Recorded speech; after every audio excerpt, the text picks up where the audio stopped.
Halo teman-teman semua, balik lagi bersama Story 3M dalam kelanjutan alur cerita manhwa yang berjudul Penyihir Jarak Dekat Terkuat. Baiklah, langsung saja kita masuk ke dalam alur ceritanya. Pagi harinya, setelah istirahat yang cukup, Lewin kembali berlatih seperti biasanya, di mana dia harus melakukan pukulan, tendangan, dan tendangan memutar sampai 5.000 kali. Lewin lega karena dirinya telah berhasil melewati kuasa harian ini sampai saat ini. Meskipun begitu, latihan ini terasa lebih ringan dibandingkan biasanya. Sambil rebahan, Lewin mengatakan dirinya tetap saja kelelahan setelah latihan seperti tadi, tapi serang mengatakan jika tubuh Lewin setiap harinya semakin membaik dengan latihan seperti itu. Lewin mengatakan jika dirinya tidak ingin mendengarkan perkataan seperti itu dari seorang pria, tapi serang mengatakan apa maksudnya, padahal dirinya ini adalah seorang wanita. Lewin yang terkejut tentunya menanyakan bagaimana bisa Strang menjadi seorang wanita dan apakah seorang Demon God memang bisa memiliki jenis kelamin. Strang mengatakan siapa bilang Demon God tidak memiliki jenis kelamin, padahal Lewin sedari awal tidak pernah bertanya soal itu sejak awal dan dirinya memang sudah dilahirkan seperti ini. Lewin mengatakan jika dia memang seorang wanita, tapi kenapa dia dengan santainya mandi bersama dengannya dan Strang mengatakan ia tidak melihat apapun di sana. Lewin tentunya mengatakan itu berarti Strang sebenarnya melihat semuanya jika dia bilang tidak melihat apapun di sana, dan Strang tampaknya kebingungan harus mencari alasan seperti apa. Lewin mengatakan jika memang sudah terjadi apa boleh buat, jadi dirinya akan pergi terlebih dulu dan membersihkan dirinya duluan.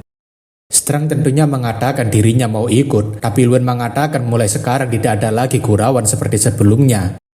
Karena kompetisi Grand Festival telah usai, perwakilan Akademi Ignis memutuskan untuk segera kembali ke kampung halaman mereka masing-masing.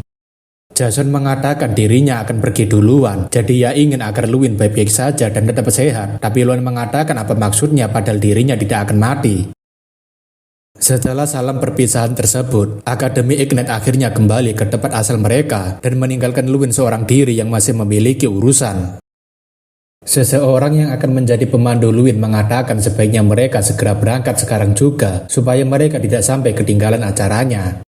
Sebagai penjelasan, karena Lewin adalah juara utama dalam kompetisi Grand Festival, dia harus pergi ke Leverden untuk memenuhi jadwalnya sebagai juara utama. Sementara itu, orang yang memperkenalkan dirinya sebagai Stray Cat adalah seorang pemandu dari Magic Tower. Lewin tentunya mencoba melihat informasi tentang Stray Cat, namun player E tidak mampu mengenali namanya, yang berarti pemandu ini memiliki kemampuan yang hebat. Lewin berpikir jika Stray Cat ini memiliki kekuatan yang sebanding atau lebih tinggi daripada para profesor di Akademi Sihir, dan satu-satunya yang bisa dirinya perkirakan adalah umurnya yang mendekati 30 tahun. Stray Cat kemudian membacakan pada Lewin tentang agenda nanti, di mana Lewin akan mengunjungi istana kekaisaran terlebih dulu untuk menerima ucapan selamat setelah mereka sampai. Namun ketika Stray Cat akan melanjutkan jadwal selanjutnya, Lewin memotong perkataan Stray Cat dengan mengatakan agar Stray Cat berbicara lebih santai dengannya. Lewin memberitahu jika dirinya baru mencapai usia 16 tahun, jadi tidak perlu sopan seperti itu, tapi Stray Cat mengatakan dirinya lebih nyaman seperti ini. Stray Cat kemudian melanjutkan jadwal yang akan Lewin lakukan, tapi dalam pikirannya, Lewin merasa mereka ini sangatlah teliti dan profesional dalam bekerja. Stray Cat juga mengatakan jika Lewin juga akan pergi ke Magic Tower untuk dipilih oleh sebuah artefak, dan Lewin menanyakan apa maksudnya dipilih artefak. Stray Cat menjelaskan mungkin saja Lewin tak akan terpilih sama sekali, tapi secara harfiah, artefak yang dimaksud bisa memilih tuannya sendiri. Lewin tentunya paham apa yang dimaksud dengan Stray Cat karena King Ram sendiri adalah sebuah artefak yang memiliki kesadarannya sendiri. Stray Cat juga memberitahu jika jadwal Lewin yang terakhir adalah untuk menyelesaikan tugas yang nantinya akan diberikan. Biasanya sebagai seorang murid, Lewin tidak akan diberikan sebuah misi secara resmi, tapi pemenang dari Grand Turnamen adalah sebuah pengecualian karena itu adalah sebuah acara untuk mengumumkan para penyihir generasi berikutnya ke seluruh dunia. Lewin menanyakan apakah itu seperti sebuah undangan, dan Stray mengatakan tepat sekali, jadi Lewin bisa memilih salah satu misi yang telah disediakan di dalam daftar. Lewin tentunya berpikir kira-kira dirinya akan mengambil misi seperti apa, karena bentuk misinya bermacam-macam, mulai dari pencarian, penaklukan, pembunuhan, dan penggalian informasi. Namun selagi Lewin kebingungan mau memilih yang mana, Strang membisikkan sesuatu pada Lewin tentang misi yang seharusnya dia ambil. Luwin menanyakan apakah Strang yakin agar dirinya mengambil misi yang satu ini, dan Strang mengiyakan karena ini adalah kesempatan besar bagi Luwin. Kemungkinan misinya berhubungan dengan peninggalan Draka. Luwin kemudian memberitahu jika dirinya akan mengambil misi yang satu ini, dan Stray senang karena Luwin dengan cepat memutuskannya. Setelah beberapa saat, Luwin bersama dengan Stray Cat akhirnya telah tiba di Leverdain, di mana itu adalah tempat Luwin akan menerima hadiah atas keberhasilannya. Stray Cat mengatakan jika ini adalah istana Moran, yang merupakan istana keduanya putra mahkota, jadi Luwin dipersilahkan untuk masuk sebab semua orang sudah menunggunya. Stray Cat kemudian berpamitan pergi, tapi Luwin mengatakan tunggu sebentar, sebab dirinya berpikir jika Stray Cat akan menemaninya masuk. Namun tampaknya, selagi Luwin ribut dengan Stray Cat, seseorang membukakan pintu aula istana untuknya. Lebih mengejutkannya lagi, orang yang membukakan pintunya adalah sang putra mahkota itu sendiri, yaitu Somertan. Somertan dengan gagah berani mengucapkan selamat datang pada Luwin Ardell di kerajaannya, dan Luwin sepertinya tidak punya pilihan lain selain berhadapan dengan pangeran gila ini. Setelah masuk, hadiah pertama yang Luwin dapatkan dari putra mahkota sebagai hadiahnya adalah 10.000 koin emas, dan jumlah ini sendiri melebihi biaya tahunan dari wilayah Ardell sendiri. Somertan mengatakan jika Luwin menginginkan tambahan lagi, dia bisa datang kapanpun saja padanya, dan istana Moran akan selalu terbuka untuk Luwin jika dia berubah pikiran. Luwin merasa jika putra mahkota masih belum menyerah pada dirinya, tapi Luwin langsung pergi saja dari sana dan melanjutkan ke jadwal berikutnya. Luwin mengatakan jika orang-orang istana memiliki stamina yang bagus untuk mengelilingi tempat yang luas seperti ini, tapi Stray Cat mengatakan agar Luwin berhenti berbicara tidak bermakna karena Tuan Flame King sudah menunggunya. Luwin tentunya berpikir jika semua orang yang tinggal di sini sangatlah kaku, bahkan tak ada seorang pun yang bisa dirinya ajak bergurau. Stray Cat menanyakan apakah Luwin sudah yakin akan mengambil misi seperti itu, karena dia mungkin akan lebih kesulitan dibandingkan biasanya. Luwin mengatakan dirinya sudah yakin akan mengambilnya, jadi entah apapun resikonya, dirinya sendiri telah siap menanggung resikonya. Stray Cat tentunya jadi penasaran apa yang akan Flame King katakan jika dia mendengar Luwin memilih misi yang paling sulit, dan Luwin mengatakan sepertinya itu terlihat menyenangkan. Setelah membuka pintu, Flame King menyambut Luwin dengan hangat, dan ia sudah sangat menantikan bisa bertemu dengannya lagi. Flame King ingin agar Luwin duduk santai terlebih dulu, sebab mereka akan berbicara beberapa hal menarik yang baru saja dia terima. Flame King menanyakan kenapa Luwin memilih misi pengintaian yang paling sulit untuk dilakukan, padahal misi teraman adalah melakukan penaklukan. Flame King memberitahu jika Luwin bisa dikawal oleh pasukan kerajaan untuk mengeliminasi beberapa bandit yang berada di dekat Ceciliano, bahkan dia juga bisa mendapatkan sambutan layaknya seorang pahlawan di sana. Flame King menanyakan apa alasan Luwin memilih untuk pergi melakukan pengintaian di tempat seperti itu, padahal di sana hanyalah sebuah gurun yang tandus, tapi dalam pikirannya, Luwin punya alasan tersendiri. Sebelumnya, sewaktu di dalam kereta, Strang menyuruh agar Luwin segera mengambil misi yang berada di Sky Mountain, tapi Luwin menanyakan memangnya lokasi itu ada di mana. Strang mengatakan jika tempat itu adalah kampung halamannya King Rang, jadi akan lebih baik mereka melakukan sebuah misi sembari mengumpulkan kekuatan. Ditambah lagi, Strang memberitahu jika Sky Mountain adalah tempat di mana Draka tinggal selama ratusan tahun lamanya, jadi mungkin mereka bisa menemukan beberapa peninggalannya. Sky Mountain adalah sebuah tempat yang berada di ujung utara Radiant Kingdom yang kabarnya ditinggali oleh para Ancient Ogre. Akan tetapi, tempat yang katanya ditinggali oleh Ancient Ogre itu sekarang tidak pernah terlihat sekalipun adanya Ogre yang muncul, kecuali artefak King Ram yang ada di Akademi. Hal tersebut dikarenakan semua ogre telah mati pada masa Great War yang panjang, dan kebanggaan para ogre itu sendiri adalah mati secara terhormat dalam sebuah peperangan. Tempat yang sempat ditinggali oleh Ancient Ogre yang sekarang telah punah disebut sebagai Westeland atau Gurun. Ada sebuah alasan kenapa misi untuk mencari tempat itu dinilai sangat sulit, yaitu karena adanya sebuah pelindung yang tidak bisa dibatalkan oleh magic apapun. Sejauh ini, tidak terhitung banyaknya peneliti dan penyihir yang mengerti tentang pelindung itu, dan misinya adalah untuk mengetahui asal-usul pelindung tersebut. Kembali lagi bersama dengan Luwin, di mana Flame King penasaran kenapa Luwin tertarik untuk mencari sebuah gurun yang kosong itu. Flame King menanyakan apakah Luwin merasa teorinya menarik seperti dongeng anak-anak yang mengatakan bahwa kemarahan para dewa ogre mengubah tempat itu menjadi sebuah tempat suci. Luwin berpikir jika orang lain tak akan memiliki alasan apapun untuk peduli pada Westeland yang sekarang, karena dirinya memiliki tujuan lain dalam misi tersebut. Tanah di mana sang Destroyer of War, yaitu Draka, tinggal selama ratusan tahun, hanya dengan fakta itu saja sudah cukup bagi Luwin untuk pergi dan mencari tahu perjalanan Draka. Luwin kemudian beralasan pada Flame King jika dirinya tertarik untuk mengambil misi tersulit saja, tapi Flame King menyarankan agar Luwin segera mengganti misinya jika dia gengsi mengambil misi yang mudah.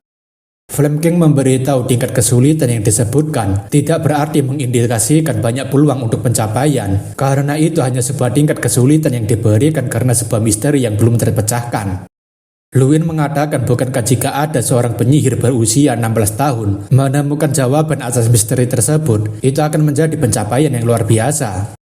Flame King mengatakan Luwin mungkin saja bisa menjadi satu-satunya pecundang misi dalam sejarah Great War, tapi Luwin tetap mengatakan itu juga bisa disebut sebagai pencapaian luar biasa. Flame King tampaknya semakin tertarik dengan alasan kenapa Luwin bisa begitu percaya diri, bisa menyelesaikan misi yang mustahil untuk dipecahkan. Flame King menanyakan apakah Luwin tahu alasan kenapa dirinya merekomendasikannya kepada putra mahkota, tapi Luwin mengatakan tidak tahu. Flame King mengatakan jika dirinya bisa menahan Luwin di kerajaan Liberdain, dirinya bisa mengawasi setiap tindakan yang Luwin lakukan ke depannya. Luwin tentunya hanya terdiam sambil berkeringat dingin, karena Flame King begitu ingin mengawasi setiap tindakannya. Flame King mengatakan kemampuan unik Luwin membuatnya penasaran, apakah itu ada hubungannya dengan alasan kenapa Luwin mengambil misi yang paling sulit. Anda mau seperti apa Luwin akan bertindak? Yang pasti Flame King akan memberitahu jika dirinya akan selalu mengawasi apa yang Luwin lakukan. Setelah pertemuan tersebut, Luwin berkata dirinya sudah memutuskan, tapi ia masih tidak yakin apakah dirinya bisa menyelesaikannya dengan baik, dan sedang menanyakan apakah Luwin takut tidak bisa menemukan apapun. Luwin mengatakan hanya sedikit, lagi pula itu adalah sebuah dunia yang telah terpinggirkan selama berabad-abad, tapi tetap saja ia penasaran apakah ada sesuatu yang bisa ditemukan. Strang mengatakan sejauh ini para manusia masih belum bisa menemukannya dan seharusnya Luwin bisa menemukannya, tapi Luwin mengatakan dirinya juga adalah seorang manusia.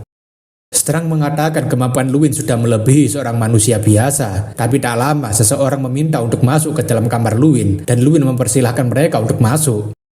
Luwin kemudian menyapa babi hutan dan kucing liar, tapi hal itu tentunya membuat Strang menanyakan kenapa Luwin memanggil mereka seperti itu.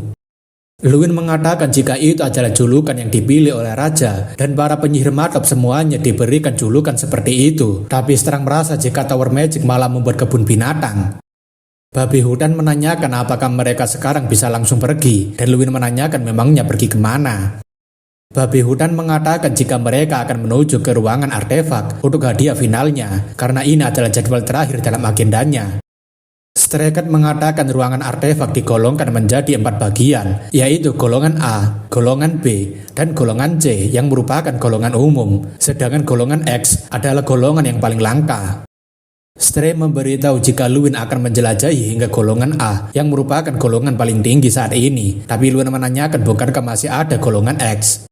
Stray Cat memberitahu area tersebut tidak sembarangan terbuka untuk seseorang, kecuali sesuatu yang spesial terjadi, bahkan untuk kaisar sekalipun.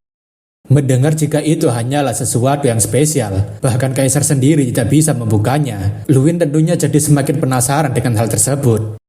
Setelah mengikuti panduan yang diberikan oleh Stray Cat, Luwin menjelajahi ruangan artefak yang dimulai dari golongan C terlebih dulu.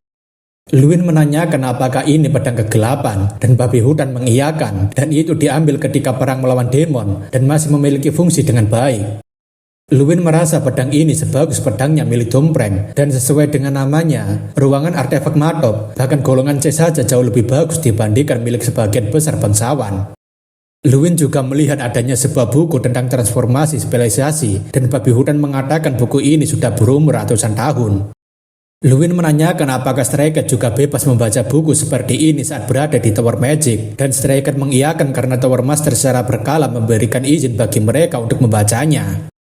Sekarang kita berpindah ke golongan B, di mana tempat itu adalah sebuah timbunan harta ilmu, mulai dari buku mantra yang terlupakan, hingga dokumen sejarah langka, dan manuskrip legendaris. Luwin mengabaikan daya tarik yang berada di golongan B dan menuju ke golongan A, namun sepertinya tidak ada satupun artefak golongan A yang merespon dirinya. Luwin menanyakan apakah pernah ada kasus di mana seseorang tidak terpilih oleh artefak sebelumnya, dan babi hutan mengatakan ada beberapa tapi sangat sedikit. Menurut babi hutan, seorang penyihir yang mampu memasuki golongan A bahkan diakui oleh 1 atau 2 artefak, berarti dia memiliki kemampuan yang cukup hebat. Luwin tentunya merasa ini cukup menyedihkan karena di antara semua artefak yang berada di 3 ruangan, tidak ada satupun artefak yang memilihnya. Strang mengatakan Luwin tidak perlu merasa kecewa karena semua artefak ini memang sampah, tapi Luwin menanyakan apa maksudnya. Strang memang tahu jika dari sudut pandang manusia, semua artefak ini sangatlah berharga, meskipun memang artefak ini adalah item langka sesungguhnya. Akan tetapi, semua itu tidak ada apa-apanya dibandingkan artefak yang berada di golongan X, yang bahkan tidak sembarangan orang bisa memasukinya. Strang mengatakan jika sepertinya ada sesuatu yang dibuat oleh seekor naga, dan itu memiliki bau kuku naga yang belum pernah dicuci, tapi Luwin mengatakan jika ini bukanlah waktu untuk bercanda. Luwin mengatakan bahkan jika ada item seberharga itu, mereka tidak bisa masuk ke sana, jadi sebaiknya mereka fokus pada artefak yang tersisa saat ini. Namun selagi Luwin mencari artefak lainnya, sebuah cahaya berwarna hijau langsung bersinar dan membuat Striker dan babi hutan sangat terkejut. Benar saja, ruangan golongan X yang tidak pernah bisa dimasuki oleh siapapun atau sembarangan orang, tiba-tiba merespon Luwin dan mulai membukakan pintunya. Babi hutan mengatakan apakah ini benar-benar sungguh terjadi, karena sudah 56 tahun lamanya pintu ini tertutup, tapi sekarang dia malah sudah terbuka dengan sendirinya. Setelah kejadian tersebut, Flame King menanyakan apakah Luwin benar-benar beresonansi dengan Van of Kunkan. Striker membenarkan hal tersebut sebab dirinya dan babi hutan sendiri yang melihat bagaimana Luwin bisa membuka golongan X dan mengambil artefak tersebut. Mendengarkan cerita tersebut, Flame King tentunya berpikir apakah ini adalah peluang bagi Luwin untuk naik ke puncaknya. Sebagai informasi, ada 3 artefak spesial yang disimpan di golongan X, yaitu Staff of Algol, kemudian ada Scales of Mercy, dan Fang of Kunkan. Terlebih item-item ini memiliki satu trait yang sama, di mana mereka bisa membuat pemiliknya berdiri di puncak. Staff of Algol digunakan oleh penyihir manusia pertama yaitu Algol, sebuah artefak yang melipat gandakan kekuatan penghancur dari magic tanpa batas dan merupakan simbol dari Raja Penyihir.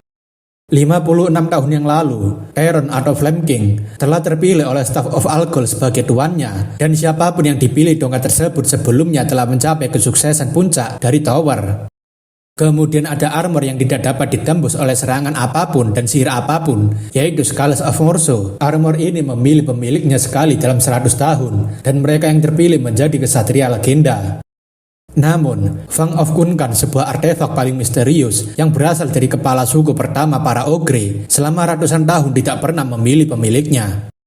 Jika Fang of Kunkan memilih Luwin Ardell sebagai tuannya, Flame King merasa mungkin takdir Luwin memang untuk mencapai puncaknya. Flame King menanyakan apakah Luwin dengan mudahnya mengangkat Fang of Kunkan, dan Striker mengiyakan jika Luwin dengan mudah mengangkatnya. Flame King tahu jika Fang of Kunkan adalah sebuah item yang bahkan sangat sulit diangkat oleh beberapa jenderal secara bersamaan untuk disimpan ke dalam tower. Flame King yakin jika itu bukan sebuah item yang bisa diangkat oleh sembarangan orang, dan seharusnya orang itu memiliki kekuatan yang setara dengan satu ogre.